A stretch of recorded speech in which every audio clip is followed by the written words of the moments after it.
بسم اللہ الرحمن الرحیم۔ السلام علیکم۔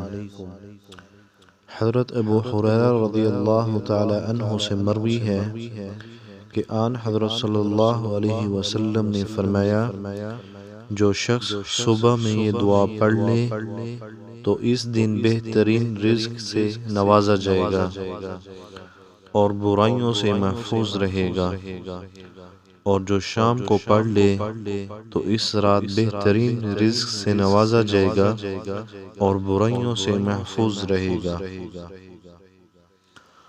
اور وہ یہ دعا ہے، ما شاء اللہ لا حول ولا قوة الا باللہ، اشہد ان اللہ علی کل شیء قدیر۔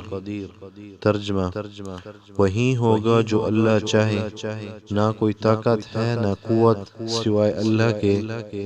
میں گواہی دیتا ہوں کہ اللہ پاک ہر چیز پر قادر ہے۔